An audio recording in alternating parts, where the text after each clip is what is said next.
देखो आज हम लोग शुरू करेंगे पेपर फर्स्ट के लिए जो सेकेंड सेक्शन होता है करंट अफेयर वाला पोर्शन। उस पोर्शन में एक काफी महत्वपूर्ण टॉपिक है क्वाड, है ना। क्वाड, ठीक। इस क्वाड की हम लोग चर्चा करेंगे, ठीक। क्वाड में क्या है कि क्वाड में सबसे पहले हम इसकी फ्रेमिंग करते हैं। सबसे पहले हम जानेंगे क्वाड के विषय में कि क्वाड का सबसे पहले हम देखेंगे परिचय, है ना। क्योंकि किसी भी संगठन को जानने से पहले जब तक हम उसका परिचय नहीं समझते हैं तब तक उसको हम अच्छे से नहीं समझ पाएंगे। क्लियर है। परिचय के बाद हम लोग देखते हैं कि क्वाड के गठन की आवश्यकता क्यों हुई, है ना। गठन की आवश्यकता क्यों। किसी भी संगठन की स्थापना के पीछे कुछ न कुछ कारण निहित होते हैं। उसी प्रकार की क्वाड के गठन के लिए कुछ कारण होगा, उस कारण को हम यहाँ ढूंढने का क्या करेंगे, प्रयास करेंगे। क्लियर है। अगला टॉपिक में हम देखेंगे कि क्वाड का क्या महत्व है। अब इसका महत्व है तो इसका गठन का क्या होगा, इसके गठन का कुछ उद्देश्य होगा, मोटो होगा, है ना, कि हमको इस लक्ष्य पे काम करना है या हमको इसी चीज के लिए काम करना है।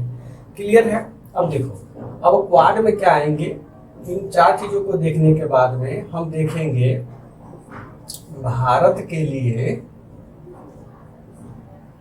क्वाड की उपयोगिता, है ना। क्वाड की उपयोगिता, यहाँ ध्यान दीजिएगा। बीपीएससी अगर बेस में क्वेश्चन पूछेगा तो आपको क्वेश्चन यहीं से पूछेगा, क्योंकि हमको बीपीएससी का पेपर देना है। बात समझ में आया, तो आपको यहीं से पूछेगा। क्लियर है। अब देखो, इसके पढ़ने के बाद में हम अब पढ़ेंगे क्या कि क्वाड से जुड़ी चिंताएं, क्वाड से जुड़ी चिंताएं, है ना। उसके बाद हम लोग देखेंगे जुड़ी चिंताएं के बाद में कि 12 मार्च 2021 को हुए क्वाड मीटिंग का महत्व, क्वाड मीटिंग का महत्व। हम क्या करेंगे, क्वाड के तहत इन सभी प्रकार के जो भी हमने सेक्शन लिखा हुआ उन सब सेक्शन को समझने का और जानने का क्या करते हैं, प्रयास करते हैं। क्वाड में अगर हम सबसे पहले इसके परिचय की बात करें, है ना, परिचय की बात करें, इंट्रोडक्शन की हम बात करें। देखिए, क्वाड जो है, क्वाड है वह वास्तव में क्या है कि क्वाड्रिलेटरल क्या है, एक प्रकार का समूह है। क्वाड्रिलेटरल क्या है कि डायलॉग है। क्वाड जो होता है वो बेसिकली क्या है कि क्वाड्रिलेटरल सिक्योरिटी डायलॉग है। नाम से यह स्पष्ट है, यह एक ऐसा समूह है या ऐसा संगठन है, ऐसा समझिए कि एक प्रकार का प्रस्ताव है जो किससे जुड़ा हुआ है, सुरक्षा से जुड़ा हुआ है। क्लियर है। इसमें कितने प्रकार की सुरक्षाएं हैं, इसमें देखो कौन कौन सी सुरक्षाएं हैं। इसमें आर्थिक सुरक्षा है ना। आर्थिक के बाद आपको पर्यावरणीय सुरक्षा है ना, और समुद्री सुरक्षा है जिसको कि मरीन सिक्योरिटी बोलते हैं, है ना। यानी जो क्वाड्रिलेटरल सिक्योरिटी डायलॉग है उसमें 3 प्रकार की सुरक्षाएं की बात की गई है, चर्चा किया गया हुआ है। पहला है आर्थिक सुरक्षा, यानी जो भी इसके सदस्य देश हैं उन सबों के बीच में क्या हो कि इकोनॉमिकल सिक्योरिटी हो। क्लियर है। चाहे जो डेवलप्ड कंट्री है वो भी या फिर डेवलपिंग कंट्री है वो भी। उसके बाद कि सब लोग पर्यावरण को लेकर के काफी कंसर्न है। क्लियर है। तो पर्यावरणीय सुरक्षा सब देशों का दायित्व है, खास करके जो क्वाड समूह के देश हैं उनको उनकी सुरक्षा, उनका सबसे पहला ध्येय क्या है कि हम पर्यावरण को क्या करें, सिक्योर करें, सुरक्षित करें। क्लियर। फिर देखो सबसे बड़ा चीज है कि समुद्री सुरक्षा, क्योंकि जब इसकी चर्चा करेंगे तो देखेंगे कि क्वाड के जितने भी देश हैं सब इंडो पैसिफिक रीजन में उपस्थित है। क्लियर है। तो इसलिए वो समुद्र का ज्यादा महत्व होता है, तो समुद्री के लिए हम लोग क्या करते हैं, उसमें सुरक्षा की बात करते हैं। अब देखो इसमें क्या है कि यह क्वाड्रिलेटरल सिक्योरिटी डायलॉग में इसके जो सदस्य देश हैं उन सदस्य देशों की संख्या है 4, है ना। सबसे पहला हमारा है संयुक्त राज्य अमेरिका, दूसरा है जापान, है ना, तीसरा हमारा है इंडिया और चौथा हमारा है ऑस्ट्रेलिया, है ना। चौथा हमारा क्या है, कौन सा देश है, ऑस्ट्रेलिया। ये कौन सा देश हो गया, यहाँ पे ये वाला पोर्शन है ना। इसमें कौन सा क्वाड वाले में ये अमेरिका जुड़ा हुआ है। यहाँ देखिए, यहाँ पर क्या है कि जापान 2 देश हो गए, तीसरा देखो कि हमारा ये इंडिया यहाँ पर हो गया, और यहाँ पर देखिए चौथा हमारा कौन सा देश हो गया, ऑस्ट्रेलिया।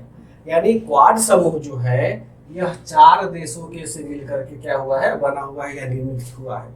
अब देखिए यहाँ पे ध्यान से कि यूनाइटेड स्टेट ऑफ अमेरिका जिसको यूएस बोलते हैं, ये देखो कि यह कौन से रीजन में स्थित है, ये पैसिफिक रीजन में स्थित है, ये प्रशांत महासागरीय क्षेत्र में स्थित है। फिर अगर जापान में आएंगे तो जापान भी कैसे स्थित है, जापान भी प्रशांत महासागर क्षेत्र में स्थित है। ऑस्ट्रेलिया और इंडिया यह दोनों ऐसे देश हैं जो कहाँ स्थित है, हिंद महासागर देश में स्थित है। क्लियर है। तो इसको हम लोग क्या बोलते हैं, इसको हम लोग इंडो पैसिफिक कंट्री भी बोलते हैं ना, इंडो पैसिफिक रीजन वो बोलते हैं। जापान, अमेरिका और ऑस्ट्रेलिया, यह 3 देश ऐसे हैं जो विकसित देशों की श्रेणी में आते हैं। क्लियर है। लेकिन भारत जो है वो कौन से देश की श्रेणी में आता है, विकासशील देश की श्रेणी में आता है। क्लियर। अब यहाँ ध्यान दो, ऐसा कौन सा स्थिति आ गया कि जो विकसित देशों ने मिल करके एक विकासशील देश के साथ में क्वाड समूह का गठन किया। क्लियर है। तो अब जो हम इसके आगे की चर्चा करेंगे कि इसकी आवश्यकता क्यों है क्वाड के गठन की, उसका हम जवाब हमको इसी में मिलेगा। अब देखो ये समझ में आ गया कैसे हो गया। अब देखिए कि इन 4 देशों का क्या होगा, 4 देश को देखो कॉमन चीज पर दिमाग लगा, कोई बड़ा चीज नहीं है। 4 देश क्या है कि समुद्री सीमा से लगा हुआ देश है। क्लियर। समुद्री सीमा से लगा हुआ देश है। तो अब क्या होगा, ये 4 देश क्या करेगा, अपनी समुद्री सुरक्षा को मजबूत करने के लिए काम करेगा, चाहे हमारा अमेरिका हो, इंडिया हो, ऑस्ट्रेलिया हो, जापान। क्या हो कि विभिन्न प्रकार के औद्योगिक क्रियाकलाप होते हैं तो पर्यावरण को कुछ क्षति भी तो होगा ना औद्योगिक क्रियाकलाप से, औद्योगिक विकास से। तो इसको क्या करना है, पर्यावरण की सुरक्षा भी करना है। और दूसरी बात है कि अपने यहाँ जो भी नागरिक है और साथ साथ में जो इंडो पैसिफिक रीजन में जो भी देश हैं या फिर जो भी लोग रहते हैं या नागरिक हैं, उनके यहाँ के स्वास्थ्य की भी रक्षा करना, सुरक्षा करना क्या है, इनकी जिम्मेदारी बनती है कि इनकी क्वाड देशों की। बात समझ में आया। तो सुरक्षा कितने प्रकार का हो गया, आर्थिक सुरक्षा है, पर्यावरणीय सुरक्षा और समुद्री सुरक्षा है। पर्यावरणीय में ही आप स्वास्थ्य की सुरक्षा को मेंशन कर सकते हैं। अब क्या है कि इसका जो परिचय हमने देख लिया, अब देखते हैं कि इसका गठन कब किया गया। क्वाड के गठन की आवश्यकता की लिखा देखिए 2007 में, है ना। इसका जो गठन किया गया था 2007 में गठन किया गया। अब देखो 2007 में गठन किया गया, इसके पीछे का कारण था 2004 में आया सुनामी, है ना, आया सुनामी। सुनामी आया था तो हमारे यहाँ जो बे ऑफ बंगाल का एरिया है, ये पूरा एरिया जो भी कोस्टल राज्य है ना हमारे भारत के, वो काफी प्रभावित हुआ था, है ना, खासकर तमिलनाडु, केरला, आंध्रा। क्लियर है। फिर ऑस्ट्रेलिया भी बहुत ज्यादा प्रभावित हुआ था, जापान भी प्रभावित हुआ था और हमारा अमेरिका भी प्रभावित हुआ था। क्लियर है। 2004 में क्या किया, जब सुनामी आया तो बहुत कुछ क्षति हुआ। तो चूंकि जापान क्या है कि एक लोकतांत्रिक देश है। देखिए एक चीज और बताना भूल गए कि जो क्वाड देश के 4 देश है ना, वो सब मतलब विश्व, भारत बोलते हैं, पूरे विश्व में लोकतांत्रिक राजनीतिक व्यवस्था के लिए जाना जाता है। यहाँ भी लोकतंत्र है, अमेरिका में भी, जापान में भी लोकतंत्र है, भारत में भी लोकतंत्र, ऑस्ट्रेलिया में भी लोकतंत्र है।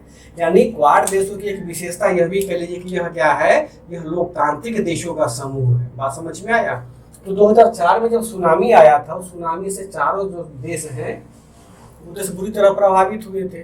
तो उस समय जापान के जो तत्कालीन पीएम थे, है ना, 2004 में तत्कालीन पीएम थे शिंजो आबे महोदय। क्लियर है। तो उन्होंने विचार किया कि क्यों ना हम एक ऐसा डायलॉग का निर्माण करें, ऐसा मतलब वार्तालाप का निर्माण करें, गठन करें, जिससे कि आने वाले भविष्य में किसी भी प्रकार की समस्याएं होंगी, जो सामान्य समस्याएं होंगी, उन सामान्य समस्याओं को हम सब देश मिलकर के आपस में क्या करेंगे, दूर करने का प्रयास करेंगे। क्लियर है। तो जापान सरकार ने क्या किया, अमेरिका से, ऑस्ट्रेलिया से, भारत को क्या किया कि बोला सर हम लोग ये समस्या है कि सुनामी से सब लोग प्रभावित है, कि क्यों ना हम लोग एक डायलॉग का निर्माण करते हैं, है ना। तो 2004 में ये इनिशिएट किया गया था। 4-5 मतलब 3 साल बीत गए। तो 7 में क्या किया, 7 में अब जापान जो पीएम शिंजो साहब ने बोल दिया, तो 2007 में क्या किया, इसका गठन किया गया। और 2007 में गठन किया गया तो उस समय क्या था, उस समय में लगभग सारे देश इसमें आकर के मिल गए। अब देखो 2007 में ऑस्ट्रेलिया भी शामिल हो गया था, अमेरिका भी शामिल था, इंडिया भी शामिल था, ऑस्ट्रेलिया भी शामिल था, जापान तो था ही। लेकिन 2008 में क्या हुआ कि ऑस्ट्रेलिया को लगा तो ये बेकार चीज, वो अलग हो गया क्वाड समूह। लेकिन अगले साल क्या हुआ, 2008 में ऑस्ट्रेलिया इसमें शामिल हो गया क्वाड समूह। नहीं मतलब हमसे गलती हुई कि हम इसमें जुड़ेंगे। क्लियर। अब देखो अब क्या कि जब ये जापान सरकार ने जब इसका इनिशिएट किया 2007 के आसपास में, उस समय से देखो चीन जो है या चाइना, यहाँ देखिए वास्तव में जो क्वाड समूह है वह चीन की उभरती हुई साम्राज्यवादी नीति या विस्तारवादी नीति पर अंकुश लगाने का क्या है, एक जरिया है। तो 2007 में देखो कि जापान और चाइना के देख रहे हैं कि लगभग पड़ोसी देश हैं, समुद्र को अगर ये समुद्री बीच में अगर मेंशन ना करें तो दोनों पड़ोसी देश है, समुद्री के देश है ना। कैसे हमारा भारत और ये श्रीलंका है, भारत और ये भी सुमात्रा है, वैसे ही वहाँ पर दो पड़ोसी देश हैं। तो जापान जो है वो चीन की बढ़ती हुई विस्तारवादी नीति से परेशान था। अब देखो शिंजो एबे साहब ने क्या किया था कि इन्होंने इन देशों को क्या किया, चुना। उसके पीछे कारण था। देखिए चीन से भारत भी परेशान है, चीन से ऑस्ट्रेलिया भी परेशान है, चीन से यूएसए तो परेशान है ये है। तो जापान सर के पीएम ने उस समय जो थे आबे साहब, उन्होंने सोचा क्या कि क्यों ना हम सब देश के नेताओं को या सब देश को साथ में लाएं और हम लोग मिल करके चीन की बढ़ती हुई विस्तारवादी नीति पर क्या लगाएं, अंकुश लगाने का प्रयास करें। लगभग कंटिन्यूसली 7, 8, 9, 10, 11, 12 लगभग 10 साल बीत गए, इसका कहीं पर कोई मीटिंग नहीं हुआ है ना। तो कहीं पर इसका कोई मीटिंग नहीं हुआ। लेकिन 2017 में जब हम 2017 में आते हैं तो 2017 में क्या हुआ कि इसको पुनः जीवित करने का प्रयास किया गया। किसको? क्वाड को। फिलीपींस में है ना, फिलीपींस की राजधानी है मनीला। तो मनीला में जितने भी क्वाड देशों के क्या है वित्त मंत्री हैं, उन वित्त मंत्रियों का 2017 में क्या हुआ, मीटिंग हुआ और उन्होंने क्या कहा उस मीटिंग में कि हम क्वाड को क्या करेंगे, मजबूत बनाएंगे और काफी प्रभावशाली बनाएंगे इंडो पैसिफिक रीजन में, ताकि हम चीन की बढ़ती हुई विस्तारवादी नीति को क्या करें, रोक सके, उसको अंकुश लगा सके। ऑस्ट्रेलिया जो है 2016 में पहली बार इसमें भाग लिया। देशों के क्या हो रहे हैं, नौसैनिक भाग ले रहे हैं। यह नौसेना युद्धाभ्यास वास्तव में क्या किया जा रहा है, देखो इंडिया के पास भी एक मजबूत नेवी है, जापान के पास भी मजबूत नेवी है, ऑस्ट्रेलिया के पास भी मजबूत नेवी है और यूएसए के पास भी मजबूत नेवी है। तो ये सारे क्या कर रहे हैं, सारे देश अपने नेवी को और मजबूत करने का प्रयास कर रहे हैं। क्लियर है? ताकि हम मजबूत प्रयास क्यों कर रहे हैं, उसका पीछे कारण है कि देखिए यह जो बेल्ट है ना, देखो यह जो पूरा बेल्ट है ऐसा है, इसको पूरा पैसिफिक ओशन का देखो यहाँ पर जो भी तुम्हारा बेल्ट देख रही हो, ये पूरे विश्व का जो अंतर्राष्ट्रीय व्यापार होता है इसका 35 से 38% जो समुद्रिक व्यापार होता है इसी क्षेत्र से होता है, इंडो पैसिफिक रीजन से ही होता है। जो समुद्र का बड़ा बड़ा मालवाहक जहाज होता है यहीं से चलता है। अब देखो चीन क्या, अब देखो क्यों इसका जरूरत पड़ गया ये भी समझिए। चीन जो है श्रीलंका में अपना इन्वेस्टमेंट कर रहा है, चीन जो है म्यांमार में अपना इन्वेस्टमेंट कर रहा है, चीन जो है बांग्लादेश में अपना इन्वेस्टमेंट कर रहा है, चीन जो है पाकिस्तान में अपना इन्वेस्टमेंट कर रहा है, चीन जो है कुछ ये कैरेबियन कंट्री है वहाँ पे इन्वेस्टमेंट कर रहा है।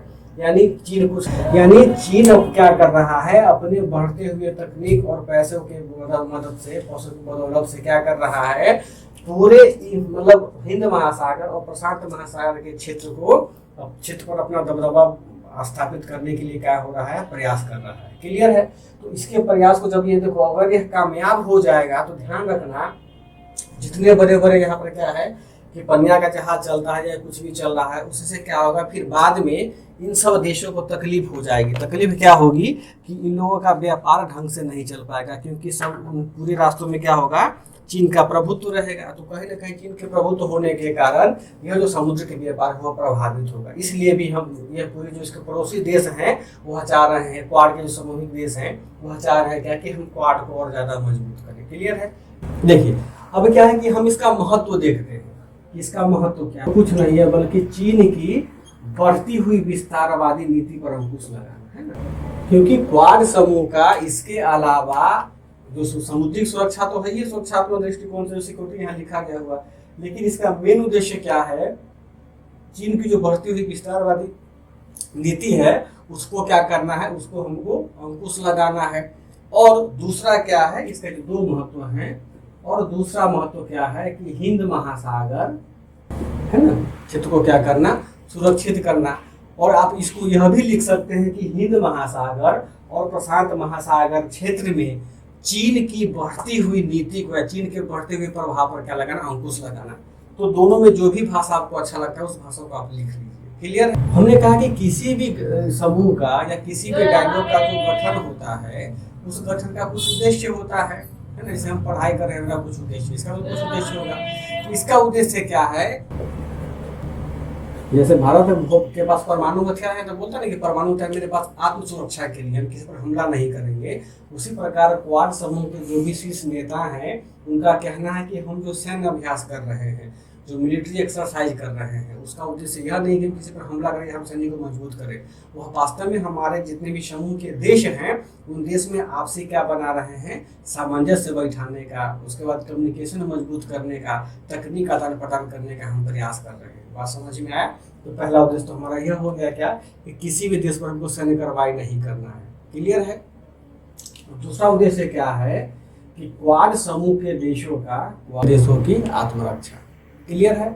दो उद्देश्य हमने निकाला, क्या कि किसी भी देश पर सैन्य कार्रवाई नहीं करेगा, लेकिन क्वाड जो है अपने समूह के देशों की आत्मरक्षा। अगला क्या लिखे हैं, भारत के लिए क्वाड की उपयोगिता।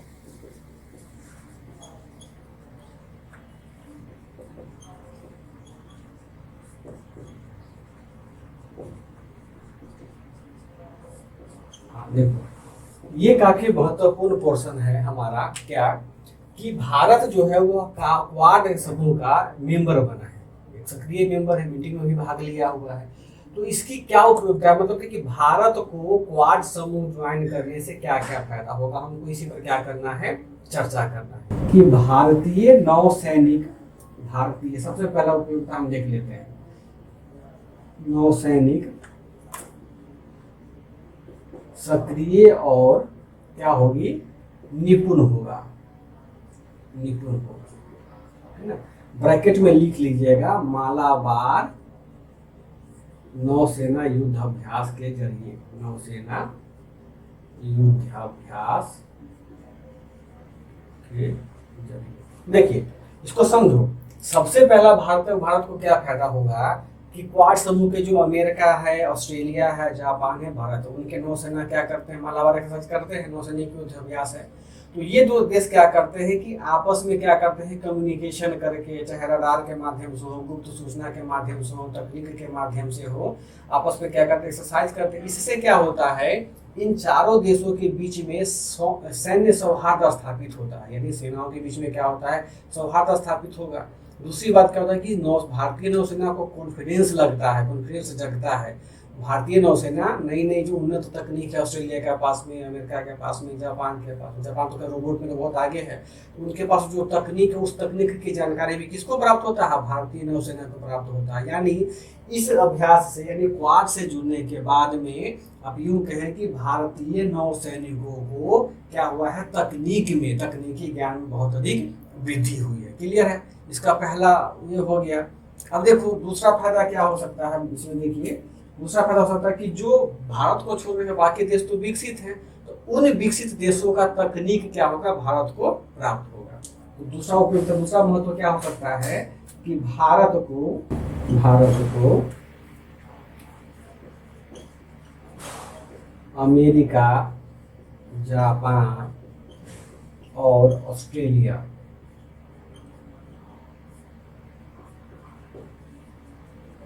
देशों से उन्नत तकनीक और संचार उपकरण की क्या होगी, प्राप्ति होगी। इस तुलना में अमेरिका, जापान, ऑस्ट्रेलिया तो काफी विकसित हैं, और काफी हर मामले में, तकनीक के माध्यम में हो, स्किल के माध्यम में हो, कम्युनिकेशन के माध्यम में हो। तो वो क्या होता है कि भारत को इन सब देशों से क्या होगा कि जो उन्नत तकनीक है, जो लेटेस्ट तकनीक है, वो क्या होगा, इसको प्राप्त होगा। क्लियर है? फिर देखो, फिर तीसरा क्या हो जाएगा कि लॉजिस्टिक सप्लाई में, लॉजिस्टिक सप्लाई है ना। लॉजिस्टिक सप्लाई क्या होता है कि जो समुद्र से हम लोग व्यापार करते हैं ना, माल को लाद करके जहाज से लेकर के जाते हैं, तो अभी हम मैप में देखेंगे तो ऑस्ट्रेलिया के पास सबसे उन्नत लॉजिस्टिक चेन है, जहाँ पर जो पनिया जहाज का पोत का, अमेरिका के पास में, जापान के पास में भी है। लेकिन अगर आप मैप में देखेंगे तो भारत के नजदीक में कौन सा है, ऑस्ट्रेलिया है, और हिंद महासागर का देश भी है। तो इसमें लॉजिस्टिक सप्लाई या लॉजिस्टिक सपोर्ट मिलेगा, यूँ कह लो कि लॉजिस्टिक सपोर्ट मिलता है ना, क्योंकि सभी देश आपस में सहयोगी हैं। तो अगर हम समुद्र से व्यापार कर रहे हैं, हमको किसी प्रकार का समस्या हो रहा है, तो हम इन देशों के जहाजों का क्या कर सकते हैं, अपने लॉजिस्टिक के सप्लाई करने के लिए व्यापार में उपयोग कर सकते हैं। क्या है कि चौथे है कि गोपनीय जानकारी का आदान प्रदान होगा। यूएसए, उसके बाद जापान और ऑस्ट्रेलिया, है ना, यह जो 3 देश हैं, ये देखो कि ब्लू डॉट नेटवर्क का क्या है, BDN, है ना, BDN को बोलते हैं ब्लू डॉट नेटवर्क, है ना। यह ब्लू डॉट नेटवर्क क्या होता है, यह यूएसए, जापान, ऑस्ट्रेलिया द्वारा गठित एक क्या है, बहुहित धारक पहल है, यानी सबों का हित करना है इसमें, जो वित्तीय पारदर्शिता यानी जो फाइनेंशियल लेन देन है उसको पारदर्शी बनाता है, पर्यावरण को स्थिर बनाने के लिए प्रयास करता है, और आर्थिक विकास की परियोजनाओं का मूल्यांकन करता है और प्रमाणन करता है। बात समझ में आया? तो सबसे बड़ी बात हुआ कि क्वाड समूह आने के बाद में भारत जो है इन BDN का क्या, ब्लू डॉट नेटवर्क का सदस्य या हिस्सा बन सकता है। हमने कहा कि क्वाड समूह के देश जो है वह आपस में एक क्या कर स्वच्छ वातावरण तैयार करके आपस के व्यवहारों को कुशल बनाने का, कुशलतापूर्वक स्थापित करने के लिए प्रयासरत है। क्लियर है? अब देखो कि इसी क्रम को आगे बढ़ाते हुए 2015 में, है ना, 2015 में, क्लियर है, यूएसए और भारत ने, है ना, इन दोनों देशों ने क्या किया, एक एग्रीमेंट साइन किया है ना, जिसको हम लोग बोलते हैं कॉमकासा। इसको लिखना पेपर में, ठीक है। कॉमकासा का मतलब होता है communication compatibility and security agreement, है ना, एंड सिक्योरिटी एग्रीमेंट। अब देखो ध्यान से समझो चीजों को कि 2015 में, चूंकि साथ में गठन किया गया था, 2015 में अमेरिका और इंडिया ने क्या किया कि कॉमकासा एग्रीमेंट पर साइन किया, एक ज्ञापन साइन किया। उसमें क्या है कि कम्युनिकेशन कंपैटिबिलिटी, यानी दोनों देश अमेरिका और इंडिया आपस में क्या करेंगे, सूचनाओं का आदान प्रदान करेंगे। देखिए अब इसी को आगे बढ़ाते हुए 2016 में, है ना, मतलब यह है लेमोआ, है ना, लेमोआ क्या हुआ है कि एग्रीमेंट किया है, किसका, कौन से, इसमें क्या है, इसमें भी यूएसए और इंडिया है ना। Logistic exchange and memorandum of exchange. Logistic का मतलब क्या होता है कि सामान हमको क्या करना है, आदान प्रदान करना है। जो मेमोरेंडम होता है ना, एक ऐसा समझौता होता है जो फ्यूचर से संबंधित होता है, यानी कुछ ऐसा समझौता किया हुआ है कि जो भारत और अमेरिका फ्यूचर में पूरा करने का प्रयास करेगा। हो सकता है वो कोविड वैक्सीन को लेकर के हो, क्षेत्र टीकाकरण को लेकर के हो, वित्तीय लेन देन को लेकर के हो, है ना। मेमोरेंडम होता है कि समझौता ज्ञापन। 19 में क्या हुआ है, भारत और ऑस्ट्रेलिया की बारी आती है ना, इंडिया एंड ऑस्ट्रेलिया की बारी आती है। यह है पहली बार पिंच ब्लैंक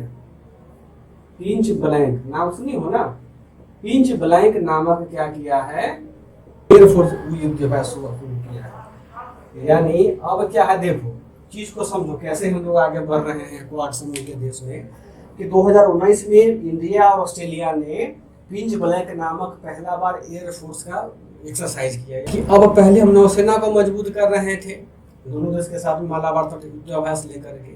अब क्या है कि अब हम क्या कर रहे हैं, अब हमारा एयरफोर्स भी झुक गया है उसमें, तो हम देख रहे हैं जो मजबूत हो रहे हैं। तो पिंच ब्लैंक के माध्यम से हमने क्या किया है, भारत और ऑस्ट्रेलिया ने जो दो हिंद महासागरीय देश हैं वो अपने एयरफोर्स को क्या कर रहा है, काफी मजबूत कर रहा है। अगला लाभ क्या होगा कि भारत को क्वाड के अन्य देशों से, क्वाड के अन्य सदस्य देशों से क्या हो सकता है बताओ, आर्थिक और सुरक्षात्मक लाभ प्राप्त हो सकता है। यहाँ ध्यान रखो कि क्वाड जो है वह भविष्य में क्वाड प्लस होने की ओर अग्रसर है।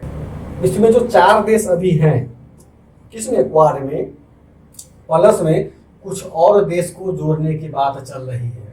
कुछ देशों को तो हमारे क्वाड सदस्य के देशों ने अप्रोच किया है और कुछ देश खुद चाह रहे हैं कि हम आपसे जुड़े। क्लियर है? देखिए, तो अब क्या है कि क्वाड प्लस में कौन कौन से देश जुड़ने की इच्छुक है? देखो, सबसे पहला देश है फ्रांस, ठीक। दूसरा देश हमारा है न्यूजीलैंड। तीसरा देश हमारा है यूनाइटेड किंगडम। यूनाइटेड किंगडम, ठीक। ये ऐसे 3 देश हैं जिन 3 देशों को क्वाड सदस्य के देशों ने अप्रोच किया कि सर आप हमसे जुड़िए। लेकिन एक और देश है ताइवान, है ना, ताइवान। वह ताइवान जो है वह क्वाड प्लस से जुड़ना चाह रहा है। उन्होंने जापान सरकार को अप्रोच किया है कि सर आप हमको भी जोड़िए। क्वाड प्लस बन जाता है, क्वाड प्लस बनता मतलब कि देखो मेरे पास क्या आ जाएगा, कौन सा देश आ जाएगा, न्यूजीलैंड आ जाएगा अगर क्वाड प्लस बनता है तो। क्लियर है? फिर यहाँ देखिए, फिर हमारे पास यूनाइटेड किंगडम आ जाएगा, फिर यहाँ नीचे देखो तो फ्रांस आ जाएगा। क्लियर है? यानी ये भी क्या है, ये भी विकसित देश है। क्लियर है? अब यहाँ पर ताइवान है, ताइवान यहाँ पर देख रही हो, चाइना के बगल में ही ताइवान। तो ताइवान जो है वह जापान के, यहाँ दोनों का कल्चर लगभग सेम है। तो ताइवान सरकार ने जापान सरकार को बोला है कि सर हमको कहा है अकेला छोड़ के हमको भी आप जोड़ लीजिए, क्योंकि ताइवान का भी तकनीक काफी डेवलप है। जितना भी हम लोग अभी एसी या कूलर वगैरह फोन सब यूज करते हैं सब तो ताइवान ने मैन्युफैक्चरिंग करता है, ताइवान से, जापान से, है ना। वो भी काफी डेवलप कंट्री है ताइवान। इन्होंने क्या किया, अगर क्वाड सदस्य में इन सब देशों का समावेश हो जाता है तो भारत कितना मजबूत हो जाएगा। भारत जो है अंतर्राष्ट्रीय स्तर पर एक वैश्विक नेता की बनने की ओर क्या हो जाएगा, अग्रसर हो जाएगा, मजबूत हो जाएगा, है ना।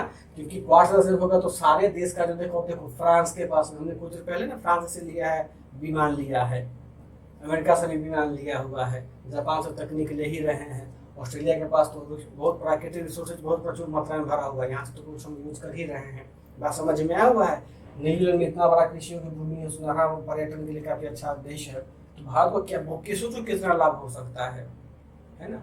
तो ये सारे देश ऐसे हैं कि सारे देश कहीं ना कहीं चीन की नीति से या चीन की आक्रामक नीति है, चीन का व्यवहार कह लो उससे काफी परेशान है, त्रस्त है।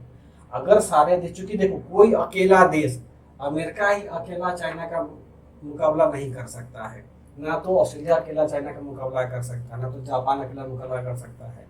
क्योंकि चाइना देखो स्पेस में भी बहुत आगे है, रिसर्च में भी बहुत आगे है, मेडिसिन के फील्ड में ही बहुत आगे है, पैसा के मामले में बहुत आगे है, तकनीक के मामले में बहुत आगे है। तो जो भी अभी आधुनिक चीजें हैं ना जिसमें सबसे ज्यादा आगे है ये, तो कोई अकेला देश इसको तो नहीं सकता। तो सब चाहता है कि हम मिल करके इसकी जो बढ़ती हुई नीति है, बढ़ता हुआ विचार है, उस पर हम क्या करें, अंकुश लगा कंट्रोल करने का प्रयास करें। तो अब क्वाड क्या होगी, क्वाड अगर क्वाड प्लस देश बन जाता है तो इसी से भारत को भी क्या होगा, बहुत प्रकार के आर्थिक, राजनीतिक और सामाजिक और द्विपक्षीय लाभ प्राप्त हो सकते हैं। देखो अब क्वाड से जुड़ी चिंता है, इसमें समझो से क्या है कि किसी भी संगठन का स्थापना का लक्ष्य उद्देश्य होता है, लेकिन उस संगठन में कुछ चिंताएं भी होती हैं, समस्याएं भी होती हैं। खासकर चिंताएं समस्या वहां अधिक होती है जहां पे एक तरफ आर्थिक संपन्न देश हो और दूसरी तरफ आर्थिक विकासशील देश हो। बात समझ में आए? तो चिंताएं और ज्यादा हो जाती हैं। क्लियर है? देखो तो क्वाड की चिंताएं क्या है या क्वाड से जुड़ी समस्याएं भी लिख सकते हैं। सबसे पहला चिंता क्या है इसका कि क्वाड केंद्र का निश्चित उद्देश्य का अभाव, निश्चित उद्देश्य का अभाव, यानी इसका कोई उद्देश्य ही नहीं है। क्वाड का गठन तो कर लिया है, इसका कोई उद्देश्य नहीं है। देखो चीन की विस्तारवादी नीति को घेरना इन क्वाड सदस्य देशों का प्रयास मात्र है, वह उद्देश्य नहीं है। क्वाड सदस्य का सबसे बड़ा चिंता क्या है कि इसका कोई किसी प्रकार का कि कोई एक निश्चित उद्देश्य नहीं है। ठीक है, फिर भी चीन जो है, चीन हिंद महासागर क्षेत्र में, हिंद महासागर और प्रशांत महासागर क्षेत्र में, प्रशांत महासागर क्षेत्र में अपनी पैठ बढ़ा ही रहा है, अपनी पैठ बढ़ा ही रहा है। देखो 2007 में इसके गठन होने के बाद से 17 के बाद से ज्यादा एक्टिव हुआ है, 3 साल तो हो गए। तो 3 साल में सोचो कि चाइना को यह अभी तक रोकने में नाकामयाब हुआ है। यानी अभी जो हम मैप में बताया था कि चीन जो है उसका धाक कहाँ है, हिंद महासागर में भी हो रहा है, प्रशांत महासागर में भी उसका धाक हो रहा है। अभी जो साउथ चाइना सी का हम लोग चर्चा करेंगे आगे, वो देखो कि पूरा परेशान करके रखा हुआ है इनको, है ना। फिर प्रशांत महासागर में भी देखो कि उनका भी अन्वेषण कार्य शुरू है चाइना का। तो वास्तव में कि इन क्वाड समूह का क्या था कि हम चीन की विस्तारवादी नीति को रोकेंगे, लेकिन अभी तक क्या हुआ है, यह क्वाड समूह वास्तव में इसका सक्सेस नहीं हो पाया कि हम इसको रोक पाए। क्लियर है कि क्वाड सदस्य वो केवल अपना समुद्री अभ्यास और वायु सेना अभ्यास, है ना, और वायु सेना अभ्यास की तरफ ध्यान दे रहा है ना, तरफ ध्यान दे रहा है, ध्यान दे रहा है ना। लेकिन इसी में लेकिन क्या है, लेकिन स्थल सीमा की ओर नहीं, लेकिन स्थल सीमा की ओर नहीं। बोलते हैं क्वाड सदस्य जो हैं वह अपना नेवी की एक्सरसाइज में एक्टिव है, ऑस्ट्रेलिया को लेकर के पिंच ब्लैक एयरफोर्स में भी एक्टिव है, लेकिन जो स्थलीय सीमा है उसको लेकर के कोई सुचारू कानून नहीं, कुछ मतलब एग्रीमेंट नहीं बना है। देख रही हो कुछ दिन पहले ही यहाँ पर देखिए कश्मीर में झगड़ा हुआ है, इंडिया चाइना के बीच में हुआ है ना, सैन्य विद्रोह हुआ है। और अरुणाचल में देख रही हो यहाँ पर आओगे तो यहाँ पर चाइना घुसपैठ कर दिया हुआ है। तो अब क्या है कि घुसपैठ किया तो यह गुहार लगाया अमेरिका से, जापान से, दोनों सरकार में आगे हम पढ़ेंगे कि हम दिखाने के लिए आपसे मोहब्बत करते हैं।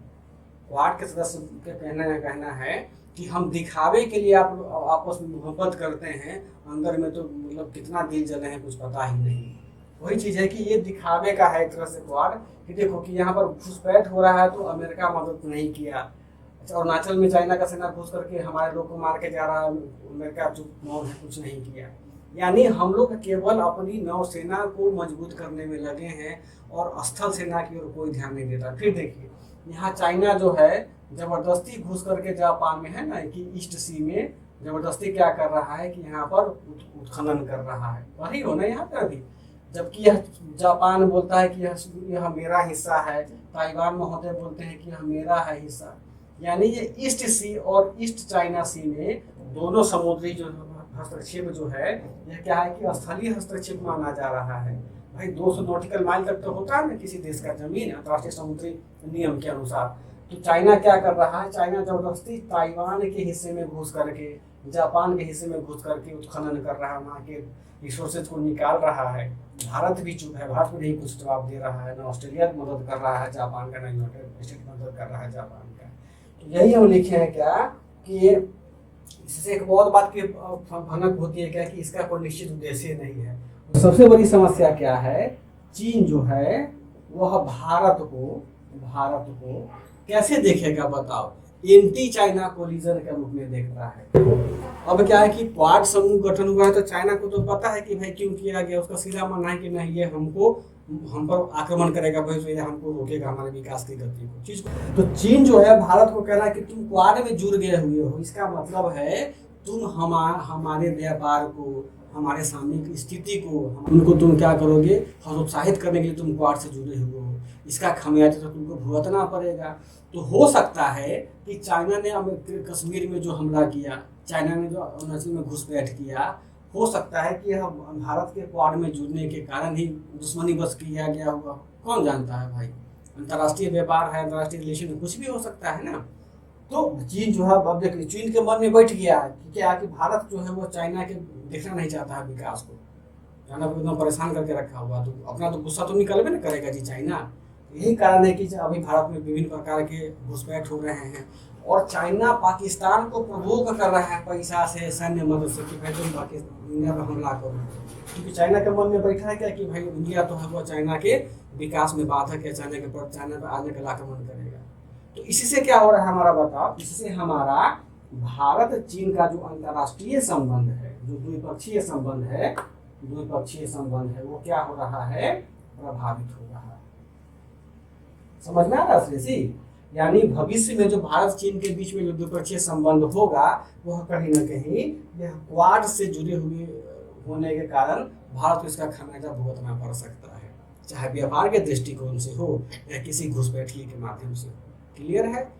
अगला क्या समस्या हो सकता है, पांचवा समस्या कि सदस्य देशों में तालमेल का घोर अभाव है ना, मतलब बैलेंस ही नहीं है। यानी हर सदस्य देश जो है अपनी अपनी समस्या से स्वयं लड़ रहा है। इनकी समस्या से को मदद करने वाला कोई दूसरा सदस्य देश नहीं है। खास करके क्वाड के सदस्य और नहीं मदद कर रहा है। बात समझ में आया? इसका एग्जाम्पल देख लो। सबसे बड़ा एग्जाम्पल क्या है, अभी हाल फिलहाल में म्यांमार में क्या हुआ है, तख्ता पलट हुआ है ना, तख्ता पलट हुआ है। इस चीज को समझो, तख्ता पलट हुआ है तो म्यांमार में अभी क्या है कि सैन्य शासन है ना, सैन्य शासन है। जबकि सैन्य शासन से पहले म्यांमार में क्या था, म्यांमार में लोकतांत्रिक सरकार थी। तो अब देखो कि जब वहाँ सैन्य शासन है तो भारत का और म्यांमार का संबंध थोड़ा बहुत प्रभावित होगा निगेटिव मामले में, क्योंकि यहाँ भारत में लोकतंत्र है और वहाँ पर क्या सैन्य शासन है, वहाँ मिलिट्री का शासन है।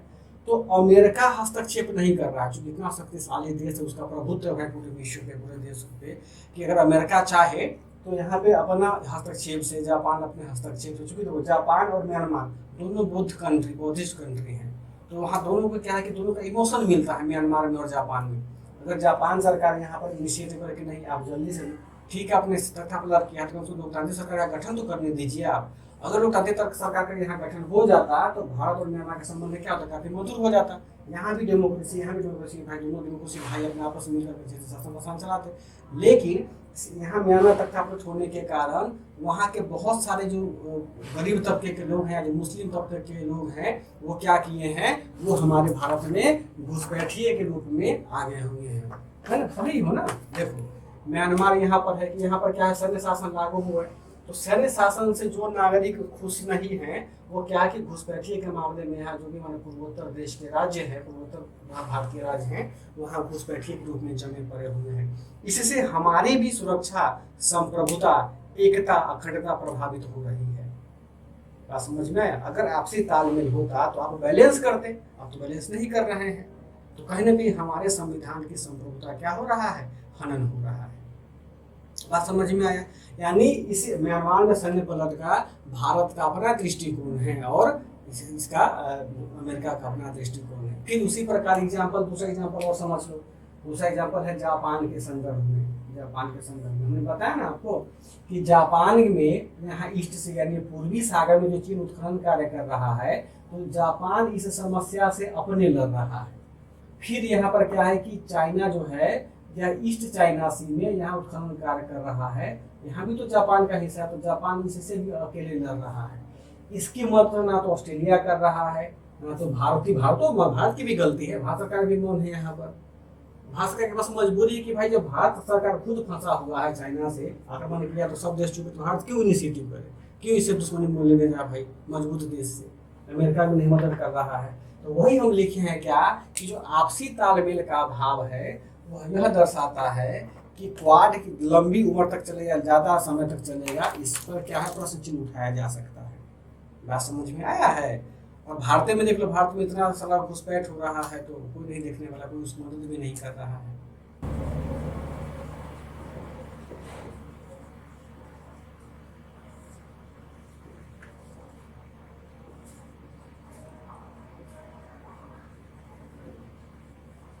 तो 12 मार्च को जो क्वाड की मीटिंग हुई है ना, क्वाड की मीटिंग का, मीटिंग कैसा हुआ है, ट्रेसी?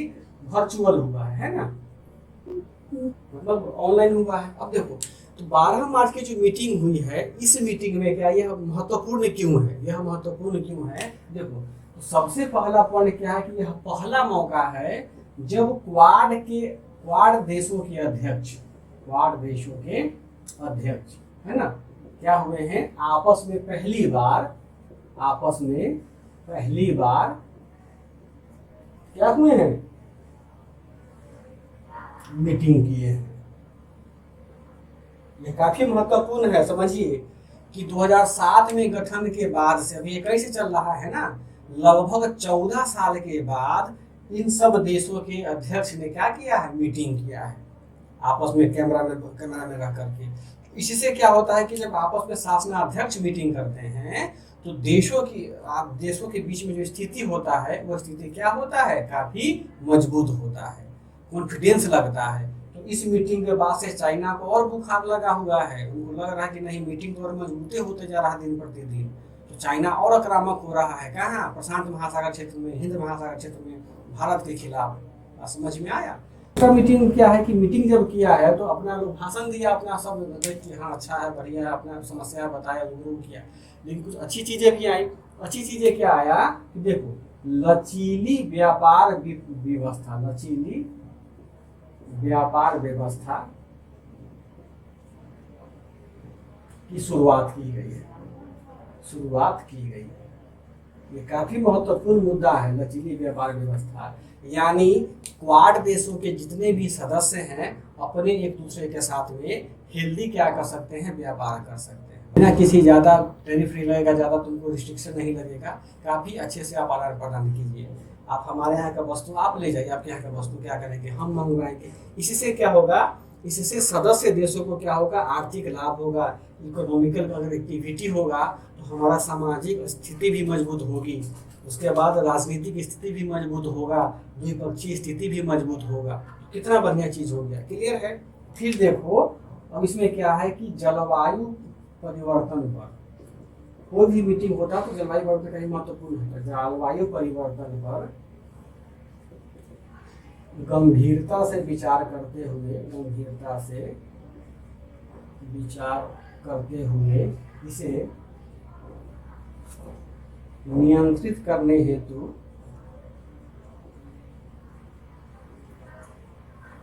हेतु सामुदायिक प्रयास